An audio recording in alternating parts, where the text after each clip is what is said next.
Promoter की 3.99% stake जो कि जी के प्रमोटर्स की जी एंटरटेनमेंट के है अंदर है।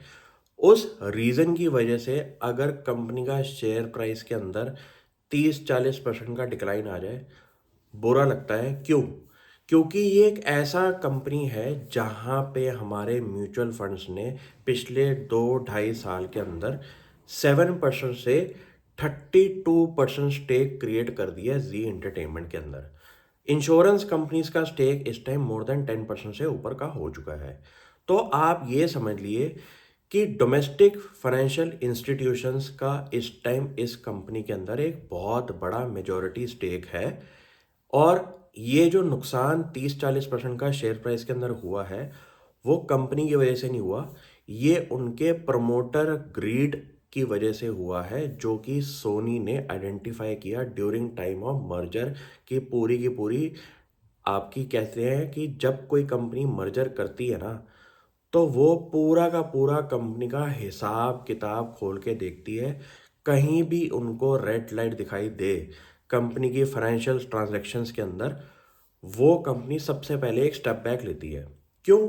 क्योंकि अगर on the face of it अगर आपको चीज़ें गलत दिखाई दे रही हों, तो आपको ये समझ में आता है कि कंपनी में और भी झोल होंगे।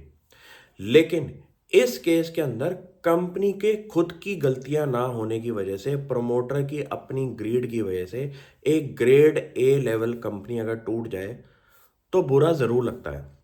ये बुरा लगने का रीज़न और भी इसलिए है कि इंडिया के टॉप म्यूचुअल फंड्स ने अपनी रिसर्च कैपेबिलिटीज़ करके अगर इस टेक को बढ़ाया था, और फाइनेंशियल इंस्टीट्यूशन के अंदर इंश्योरेंस कंपनीज ने भी अगर स्टेक को बढ़ाया था, तो उन्होंने इस रिसर्च पे काम किया था कि जी प्लस सोनी का जो मर्जर होगा उससे एक डोमिनेंट कंपनी खड़ी हो जाएगी मीडिया सेक्टर के अंदर।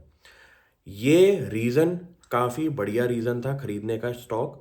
लेकिन जब सोनी ने ये बोला कॉरपोरेट गवर्नेंस का इशू है, प्रमोटर के माइंडसेट और फाइनेंशियल ट्रांजैक्शन जो उन्होंने कंपनी के साथ करी है, वहाँ पे वहीं स्टॉप हो जाती है सारी की सारी गेम।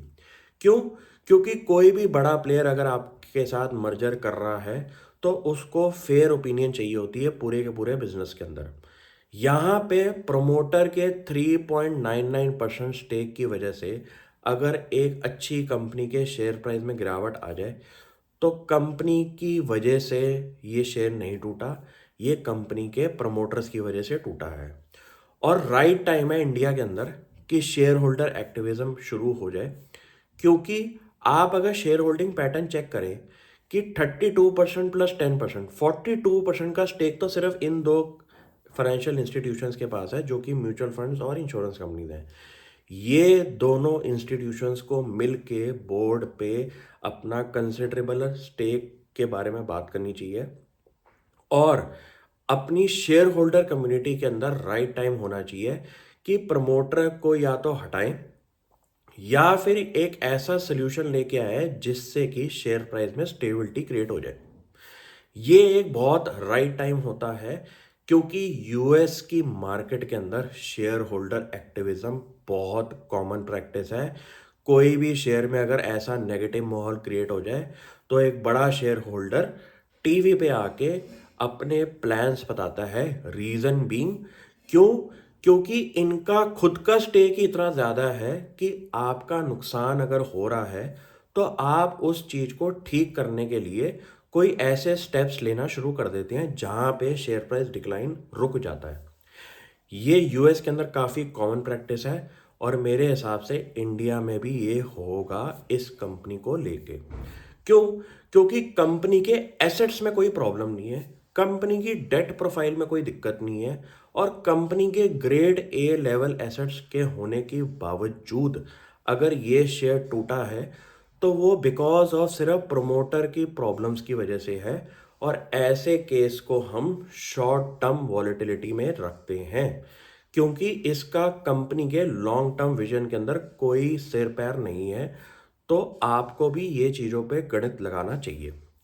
कंपनी की इन्वेस्टर प्रेजेंटेशन खोल के देखिए, कंपनी की ट्रांसक्रिप्ट में पढ़िए कि कंपनी की विजन क्या है, कंपनी के रेवेन्यूज़ क्या है, कंपनी का फोकस एरिया क्या है, कंपनी का फ्यूचर क्या है।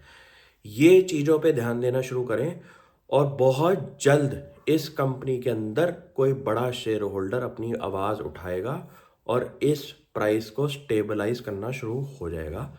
Thank you.